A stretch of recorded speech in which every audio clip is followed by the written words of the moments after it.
Special focus Hyderabad అనగానే కళ్లలో చార్మినార్ కదలాడుతుంది. దేశంలోనే పురాతన నగరాల్లో ఒకటైన ఈ ప్రాంతంలో software hub, hi tech city, international convention centre లాంటివి ఎన్నో తలమానికమైనవి ఉన్నాయి. నలుదిశలా విస్తరిస్తూ అంతకంతకు తన రూపు మార్చుకుంటున్న హైదరాబాద్ ఇటు పరిశ్రమలు అటు పర్యాటకానికి కేర్ ఆఫ్ అడ్రస్ గా విరాజిల్లుతోంది. కానీ ఇదంతా నాణానికి ఒకవైపు మాత్రమే. ఒకప్పుడు భాగ్యనగరంగా విరాజిల్లిన ప్రాంతం నేడు అభాగ్యనగరంగా అభివృద్ధికి ఆమడ దూరంలో కొట్టుమిట్టాడుతోంది. సమస్యలకు నెలవుగా మారిపోయిన హైదరాబాద్ ఓల్డ్ సిటీపై ఎన్టీవీ స్పెషల్ ఫోకస్.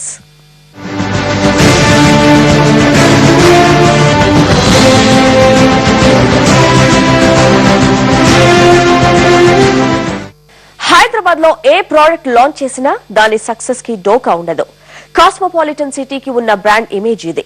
మారుతున్న ప్రపంచంతో పాటు అన్ని ప్రాంతాలు ఎంతో కొంత అభివృద్ధికి నోచుకుంటున్నాయి. కానీ హైదరాబాద్ పాత బస్తీలో మాత్రం భూతద్దం పెట్టి వెతికినా అభివృద్ధి జాడ కనిపించదు. 400 ఏళ్ల చరిత్ర ఉన్న చార్మినార్ చుట్టుపక్కల ఉన్న ప్రాంతాల్లో జనం దుర్భర దరిద్రంలో కొట్టుమిట్టాడుతున్న తీరు ఆశ్చర్యం కలిగిస్తుంది. దీనికి కారణాలేంటి? వీళ్ల ఈ దుస్థితికి బాధ్యులెవరు?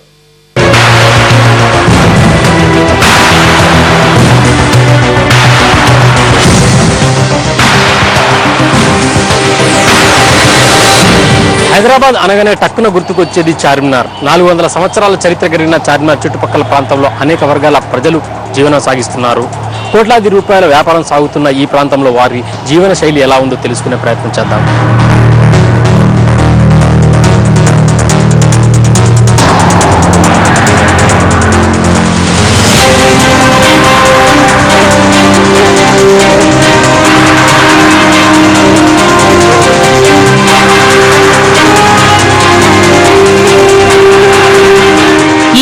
భాగ్యనగరం ఒకప్పుడు కాదు, నేటికి ఇక్కడ సంపదకు కొదవలేదు.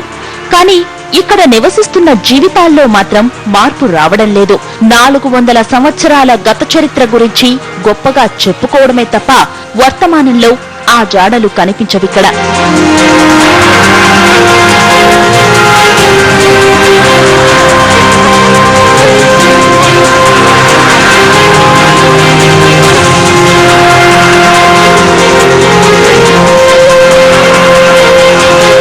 పాలకులు మారిపోతున్నారు, కానీ హైదరాబాద్ పాత బస్తీ బతుకుల్లో మార్పు రావడం లేదు. మనకు స్వతంత్రం రాకముందుకి ఇప్పటికీ హైదరాబాద్ నగరం రూపురేఖలు ఎంతగానో మారిపోయాయి. ఒకప్పుడు చార్మినార్ చుట్టుపక్కల ప్రాంతాలే ప్రధాన నగరం కాగా ఇప్పుడు అదంతా ఓ మారుమూల ప్రాంతంగా మారిపోయింది. చార్మినార్ ను చూడ్డానికో అక్కడ గాజులు కొనుక్కోవడానికో వెళ్లే పర్యాటకులే తప్ప పాలకులు అటువైపు కన్నెత్తి కూడా చూడరు.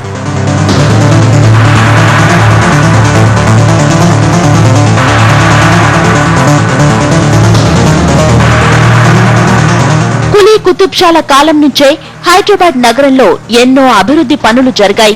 వంతెనలు, డ్రైనేజీ వ్యవస్థ దగ్గర నుంచి రహదారులు, మంచినీరు వంటి మౌలిక సదుపాయాల కల్పనకు పాలకులు ఎంతో ప్రాధాన్యమిస్తూ వచ్చారు. అయితే నవాబుల శకం పూర్తిగా అంతమైపోయాక భాగ్యనగరం కాస్త అభాగ్యనగరంగా మారిపోయింది. హైదరాబాద్ ను మహానగరంగా విస్తరించడంతో ఒకప్పటి ప్రధాన నగరం కాస్త పాత బస్తీగా మిగిలిపోయింది. ఇక్కడి జనాన్ని గాని వాళ్ల కష్టాలను గాని పట్టించుకునే నాదుడే లేకుండా పోయాడు. ఈరోజు హైదరాబాద్ సిటీ చాలా బ్రహ్మాండంగా అభివృద్ధి అవుతుందని చెప్పుకుంటున్న మాటలు వాస్తవంగా అన్ని ప్రాంతాల్లో సమానంగా అభివృద్ధి అయితే నిజంగా హైదరాబాద్ అభివృద్ధి అనేది సమానమైన ఉండాలి, కానీ ఈ అసమాన అభివృద్ధి అనేది ఓల్డ్ సిటీ విషయంలో చాలా స్పష్టంగా కనిపిస్తుంది. అక్కడున్న ప్రజలు, అక్కడున్న సమస్యలు కూడా అనేక రకాలైనటువంటి ఇబ్బందులు ఈరోజు ఎదుర్కొంటున్న పరిస్థితి.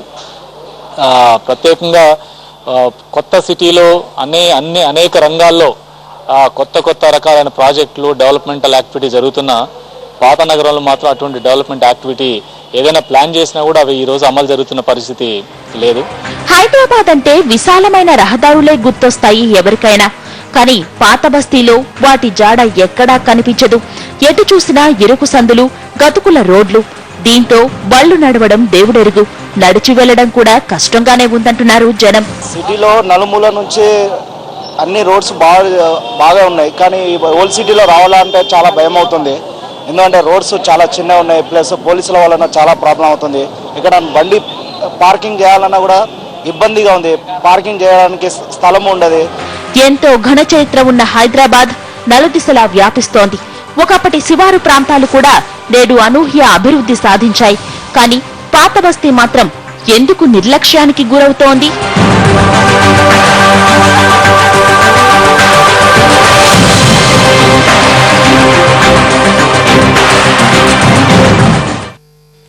హైదరాబాద్ అంటే అందమైన నగరంగానే అందరికీ తెలుసు. కానీ ఇక్కడ పాత బస్తీలో అడుగు పెడితే నరకానికి నకళ్లులా ఉంటాయి అక్కడి వీధులు. ఇలాంటి పరిస్థితుల్లో కూడా జీవించే జనం మన దేశంలో ఉన్నారా అనిపిస్తుంది. మంచినీరు, విద్యుత్ సదుపాయాలకు కూడా నోచుకోని వీధులకే ఇక్కడ కొదువే ఉండదు.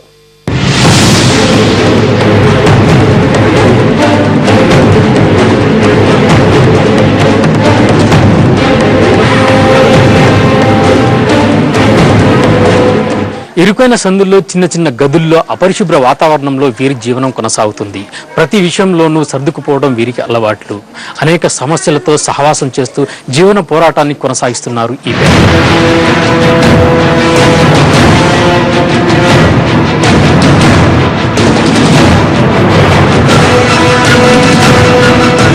హైదరాబాద్ పాత బస్తీ ప్రస్తావన వస్తే చార్మినార్, దాని చుట్టుపక్కలుండే షాపుల గురించి తప్ప మనకింకేమీ గుర్తుకురావు. చార్మినార్ ను దాటి ఒక్క అడుగు ముందుకేస్తే భాగ్యనగరం బండారం బయటపడిపోతుంది. అసలు హైదరాబాద్ లోనే ఉన్నామా అని సందేహం కలుగుతుంది.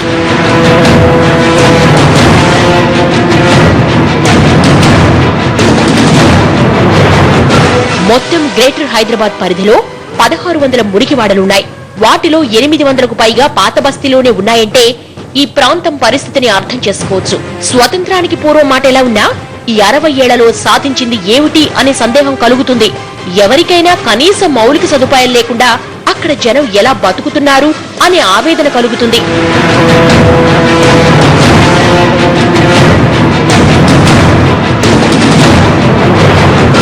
కరెంటు స్తంభాలుంటాయి, కానీ వాటికి తీగలు బిగించరు.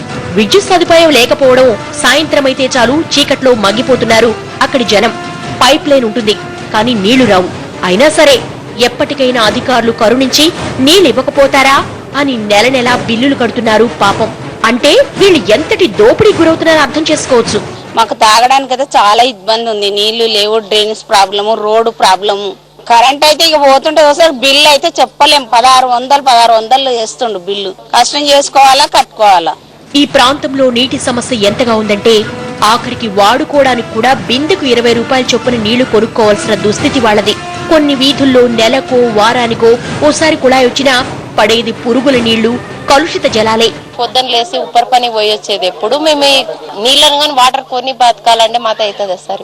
ఏ మగ్గు ఉన్నాయి, ప్రతి ఒక్కటి పిరం ఉంది. నీళ్లు కొనాలి, ఇక్కడ మేము భవనారు వెళ్ళి తీసుకొచ్చుకోవాలి నీళ్ళు రోజు పోయి. స్తంభాన్ని లేసి 2 ఏళ్ళు అయింది, ఇక్కడ లైటే లేదు ఇప్పటిదాకా. అయితే ఇక్కడ జీవిస్తున్న వాళ్లలో అధిక శాతం రోజు కూలీలు, చిన్న చిన్న వ్యాపారాలు చేసుకుంటున్న వాళ్లే. రెక్కాడితే కాని డొక్కాడని పరిస్థితి వెళ్ళది. దీంతో తెల్లారితే పొట్ట పోసుకోవడానికి పరుగులు పెట్టడం తప్ప మౌలిక సదుపాయాల గురించి పాలకుల్ని అడిగే పరిస్థితిలో లేరు చాలా మంది. సార్ ఇప్పుడు ఇచ్చే బిల్లులు కూడా మేము కడుతున్నాం కదా, కట్టేటివి అయితే కడుతున్నాం. కరెంటు బిల్లు కడుతున్నాం, నల్ల బిల్లు కట్టమంటే నల్ల బిల్లు కూడా కడుతున్నాం కదా సార్. ఎవరు పట్టించుకుంటారు సార్, బిల్ లాగానే వస్తుర్రు. ఇప్పుడు మేము ఈ లైట్ బంద్ చేసినాం అనుకో, ఇక్కడ ఈ మనుషులు ఎవరు వచ్చేది తెలియదు మాకు. చిమ్మ చీకటి. తమకు ఏముందో ఏం లేదో అనే విషయాన్ని పక్కన పెట్టి కొందరు బతికీడుస్తుంటే ఇంకొందరు కాళ్లరిగేలా తిరిగి తిరిగి ఆశలు వదులుకుంటున్నారు. అనేక సందర్భాల్లో అధికారులు స్థానిక నేతల్ని కలిసినా ప్రయోజనం లేకపోవడంతో తమ బతుకులు ఇంతే అనే నిర్ణయానికి వచ్చేశారు వీళ్లలో చాలా మంది. తమను పట్టించుకునేవాడే లేడని మదన పడుతున్నారు. खाएंगे क्या, कमाएंगे क्या, बच्चों का फीस है, खर्चा है, इतना है. फिर लाइट का बिल इतना आ रहा, नल का बिल 28,000 रुपए हम हमारे को बिल आया. అసలే ధరలు మండిపోతూ బడుగు జీవి నడ్డి విరిగిపోతుంటే సదుపాయాలు లేని ఈ ప్రాంతంలో బిల్లుల మోత జనాన్ని బెంబేలెత్తిస్తోంది. జనాన్ని ఇక్కడి నుంచి తరిమేయాలనుకుంటున్నారో ఏమో గాని గుడ్డి దీపం లాంటి బల్బు ఉన్న ఇంటికి కూడా వేలకు వేలు కరెంటు, నల్లా బిల్లులు వస్తున్నాయి.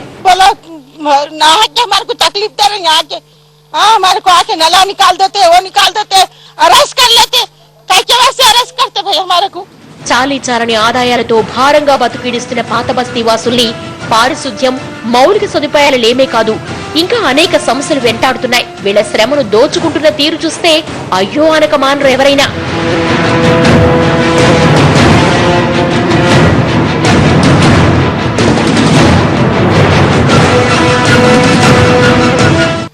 ఫోకస్ లో షార్ట్ బ్రేక్.